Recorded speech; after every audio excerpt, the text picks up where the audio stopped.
use for future flights. This time we have cargo on them. The cargo come in these soft bags. We learned from Space Shuttle program that you can put more stuff into flexible bags than to metal containers. So we have these flexible bags called cargo transfer bags, or CTBs. And Boeing cargo bags are all blue, and the NASA cargo bags are all white, so we can easily tell the difference. And on the outside of the bags are labels. So we have bags strapped around the cabin. Butch and Sunny right now are sitting on their backs with their legs a little bit above their heads in a 90-degree position, and this provides crew safety for launches and landings. Those were both very detailed. That was a great answer to that question. And again, Nikki, thank you for asking that.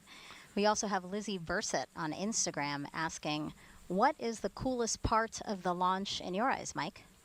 Oh, so everybody asks about launch, right? Because that's how does it feel? And sometimes I think people are asking, how does it feel for launch, like all the G forces? Sure. We only get up to 3 Gs in these things. And, only. Yeah, well, only, guys. if you've flown high performance jets like Butch and Sunny and the rest of us, 6 or 7 or 9 Gs are Sure. a lot. So 3 is quite manageable, especially with these comfortable seats that are built for that.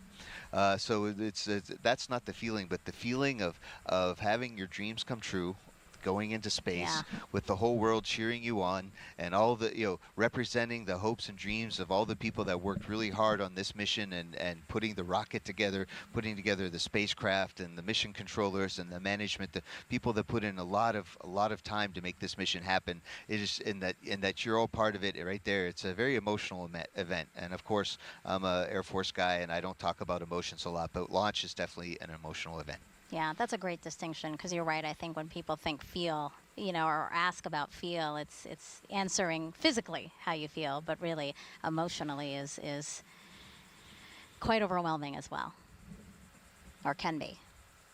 Emmett Reese on X asks, what will the crew be doing during their stay on the ISS? Well, Megan, you mentioned that we're looking at somewhere around an 8 to 10-day mission for Butch and Sunny, and most of the time on the ISS, they're going to be working for Starliner, doing some testing with Starliner and certification. Right, we're going to see what it's like to take out the cargo, put in down mass cargo, things that need to come down.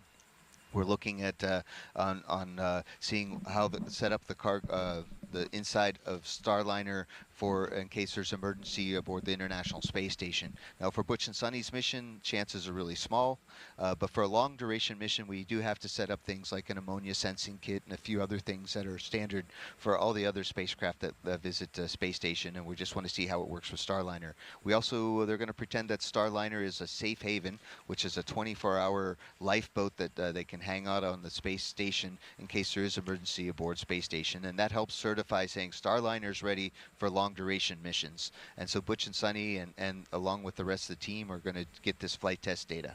Yeah, and you detailed some of them, but there's a total of 87 flight test objectives and many more operational capability checkouts that Boeing is looking to complete through Starliner's crew flight test. Dee, I know that the team will be watching each one very carefully, collecting data, analyzing that, again, on the road to certifying LT, slick on Starliner. channel 1. Go ahead. Ready for hatch closure and pre-launch leak checks. Roger. Proceed with hatch closure. Fantastic call out there. That's right, Megan. You mentioned what the teams are looking forward to. This is the great thing about having such a veteran crew. They've been to space before. They know what it takes to complete missions there. And so they'll be able to tell us, what works, what doesn't.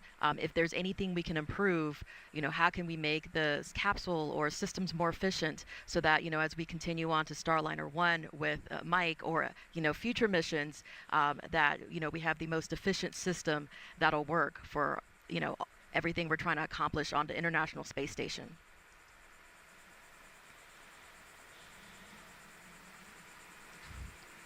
It's really exciting to be here for this crew flight test. NASA retired its space shuttles in 2011. So for 9 years, astronauts could only get to the space station aboard Soyuz rockets until May 2020, when Bob Behnken, Doug Hurley, 2 NASA astronauts, they flew to the ISS in a SpaceX spacecraft, Crew Dragon.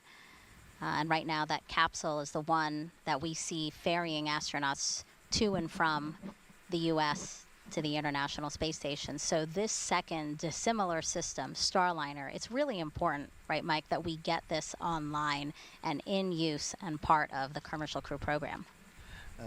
Absolutely. We made the decision as NASA to have two commercial crew providers when we let the contract in 2014, and since then the commercial crew program has been working really hard to give those capabilities to the country. I talked with Doug Hurley just the other day, right after our launch broadcast on Saturday, and he wishes everybody the best, all the best for this launch, and he can definitely associate with what Butch and Sunny were feeling and how they were getting ready. And I worked very closely with Doug and Bob for their mission, and now with Butch and Sunny for this mission.